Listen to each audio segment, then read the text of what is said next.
અમારી આજની ટ્રીપ છે સાળંગપુર. ટ્રીપ કરી રહ્યા છીએ. સાળંગપુર જવા નીકળી ગયા છે. જસદણથી સાળંગપુરનો 1 કલાકનો રોડ છે ખાલી. 3 ખૂટા હે. હવે કેટલું સીએનજી આવે છે જોઈ લે. ભારત પેટ્રોલિયમમાં પૂગી ગયા છે. જો કે આપણે ગેસ ભરવાનું શરૂ થઈ ગયું છે. 160માં 3 કિલો આવ્યો. એટલે જે ખૂટા બાકી હતા ત્યાંની ગાડીઓ આગળ જાય, અમારી ગાડી પાછળ રહી ગઈ છે. કેમ કે અમારો ડ્રાઈવર ડ્રાઈવર બધાનું ધ્યાન રાખીને કોઈનો જીવ બચાવવાનો. મારી ન નાખવા કાલે પૂગું. હા, લિમિટ હોય ગાડી. કામ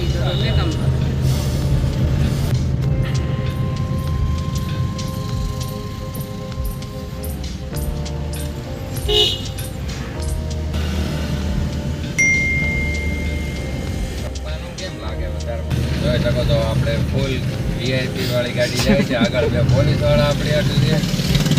આપણી ગાડી છે.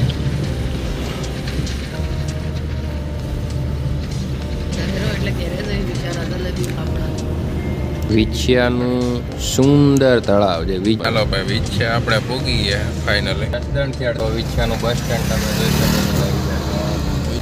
તો બોલી રહી. ચાલો અહીંથી આમ વળી જવાનું સીધું.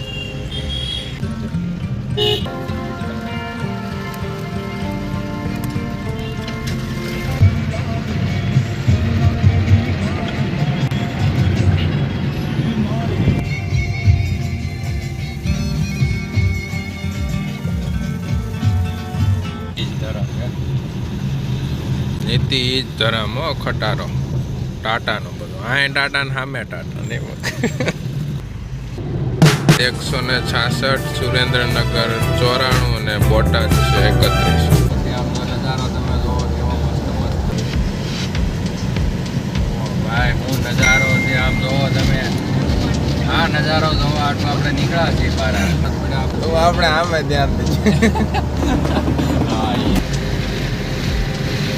રાણપુર 25 પાળિયાદ 2 સાયલા ચોકડી પહોંચી ગયા છીએ, જે પાળિયાદની આગળ આવે છે. જવું તો રાજકોટ 107 વિછે 21 સાયલા 36 સુરેન્દ્રનગર. સ્વાગત કરે છે અમારું. પાળિયાદ છે આગળ સર્કલ આવે ત્યાંથી મળી જાય. પણ બોટાદ થઈ જવાય શાળા ત્યાંથી.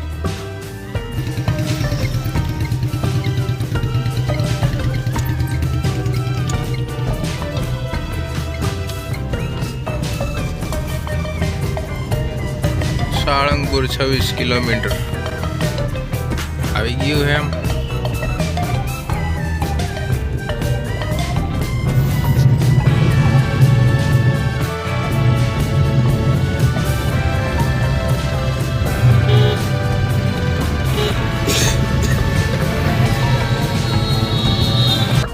પાટુ સર્કલ પાસ કરી હોટલ જેવું છે. થોડીક વાર 5 મિનિટનો બ્રેક લીધો છે અમે. પાણી પી પછી આગળ જઈએ. ચાલો પછી આપણે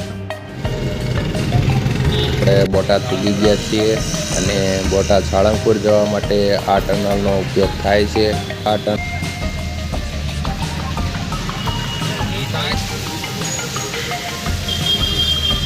ટનલની બીજી બાજુ અહીંયા ફટાફટ પૂગીએ આપણે હનુમાન દાદાના મંદિરે. તો દોસ્તો, આપણે હવે પૂગી ગયા છીએ સાળંગપુર મંદિરે. હનુમાન દાદાના મંદિરે પૂગી ગયા છીએ. ગેટ ઉપર જ આપણી ગાડીને બધા લોકો જોવે છે. પહેલાં તો આપણે ગાડીની પાર્કિંગ માટે જગ્યા ગોતીશું. ફ્રી પાર્કિંગ છે. ગાડી તો પાર્કિંગ જગ્યા મળી ગઈ. તો તમે સાળંગપુર આવો તો તમારી ગાડી અહીંયા પાર્ક કરવાની રહેશે. મસ્ત મજાનું મોસમ થઈ ગયું.